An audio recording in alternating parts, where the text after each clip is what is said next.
Good morning. Today on our 45 Days to Adulting Countdown, today is day 41, we are going to talk about money. Woohoo! Who doesn't like money? Money is something that I have always been not obsessed with, but very careful about. I'm a very conservative person with my money. For example, when I was a little girl, I had envelopes labeled with all of my different budget items. So I think I had like candy, clothes, horse. I really wanted a horse. So I would take like 25 cents out of my dollar a week. What's it called when they give you when I would do my chores and then I would get paid an allowance, I would get like $1 a week. So I'd put 25 cents of that into my envelope for my horse. Anyway, so I would put my money into these envelopes and then I would never spend it. I would just keep saving and saving and watch it grow and grow. And I kept it in a beautiful little box that my grandpa had made for me with a little code, so it was safe. Okay, all that to say, I have always been really interested in money and interested in how it can grow and how when you are conscious of how you're using your money, then you can make bigger purchases like a horse, or maybe in your adult life, a house, or pay for grad school, or pay for a wedding, or buy a car, whatever those things are, pay off your debt from undergrad. A lot of us have debt. So money is so powerful in giving us the ability to do what we want as adults. And all of this is ultimately geared toward giving you agency in your life. Agency just means that you are the agent. You are making decisions for yourself. And if you know how to budget your money intentionally, you are going to increase your agency. It's a guarantee. So today I wanted to talk about what's called the 50-30-20 rule. So if you've ever gotten to the end of a month, or if you've ever sat down to write your budget and you say, I'm just shooting in the dark here. You know, this is about how much my rent is. This is about how much I spend on food. And you let what you're already spending dictate your budget. That's not wrong. A lot of people work that way. They just look at what they've spent historically and then kind of write it down.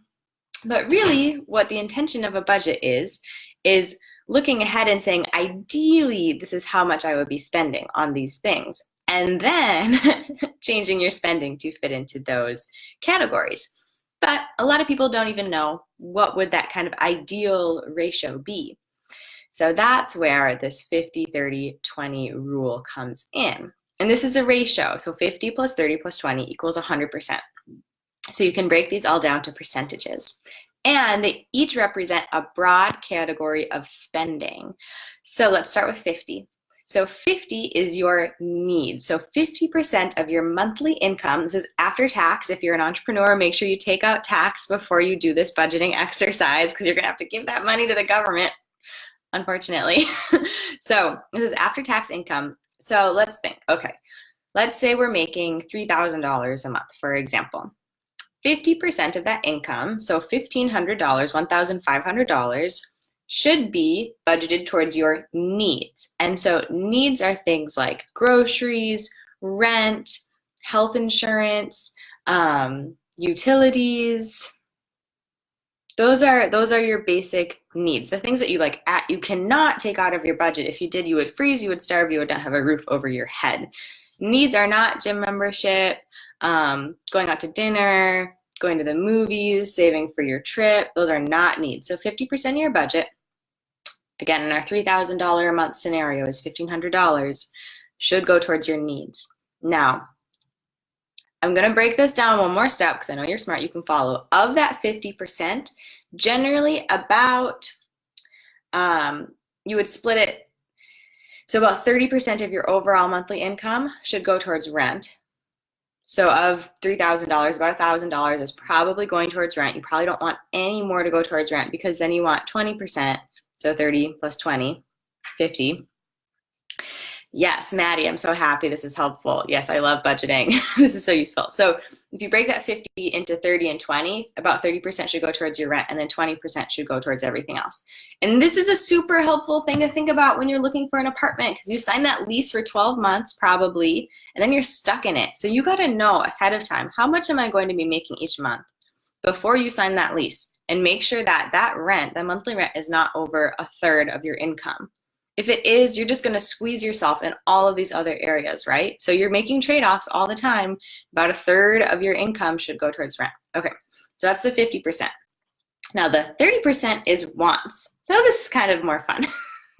So what are the things that you want to be able to spend your hard-earned money on? Maybe you spend it on dinners, maybe you spend it on gym memberships, maybe you take a trip, or you have like a savings pot for a big trip that you go on every year, you'd like to go on every year. Maybe you spend it on books, maybe you spend it on a Netflix or a Spotify account. These are all your wants, and they should not take up more than 30% of your budget.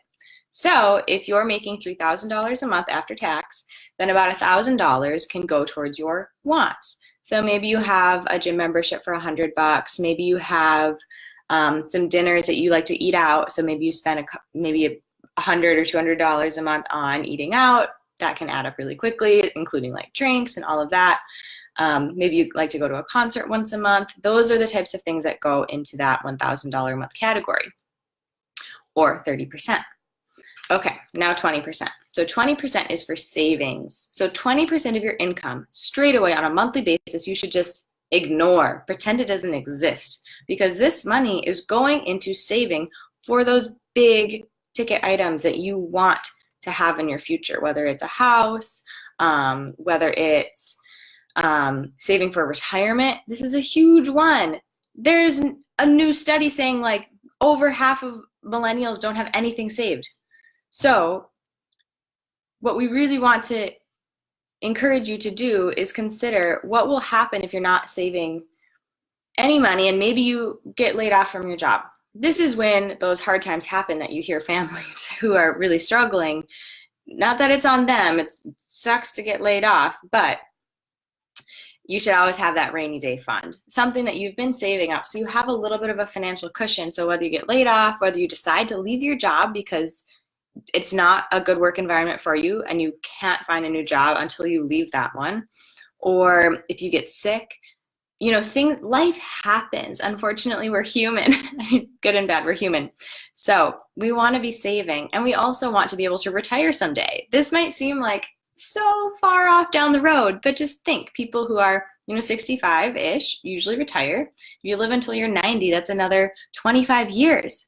How are you going to be able to afford retirement and buy that camper van and drive around the country with your loved one and take all the trips that you're thinking about you'll do when you're retired if you don't have money to do so? So there are benefits that usually you will earn after you retire from your employer, but if you're an entrepreneur, it won't happen.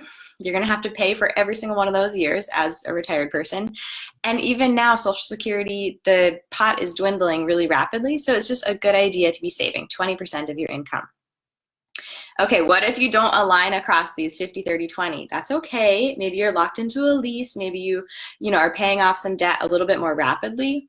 But just consider, where are you kind of eating into the categories? Maybe you have to pay 30% of your income to debt because you have a lot of debt for some reason, or 40%. Then that's going to take away. Then you're only going to have 10% left for your wants. And you have to consider, okay, don't spend more than that 10% on your wants. And that's okay. It's just the power of the budget is it gives you freedom to know, how should I be spending my money so I don't get myself into a tight spot either today or down the road. And I give myself agency to make decisions about what is really important to me. What do I want to be investing my money in today? All right, that was a long-winded one. That was almost, I'm getting to the 9-minute mark, but I get really excited about money. I think that this budgeting adulting video hopefully is really useful. If you're just tuning in, go back, watch the replay. We talked about the 50-30-20 rule, what that actually means, and how you can use that to create more agency in your life and more security in your life overall. All right, this was day 41 in our 45-day countdown to adulting, and I hope that if you're watching this, you follow Rise the Membership here on Instagram or on Facebook, wherever you are, on YouTube, wherever you are. Like, share, follow, spread the word. We're just giving away all of our most important information on adulting that is useful for anyone in their 20s, and we are specifically working with women in their 20s. So have a great rest of your day. I'm Julia. See you tomorrow.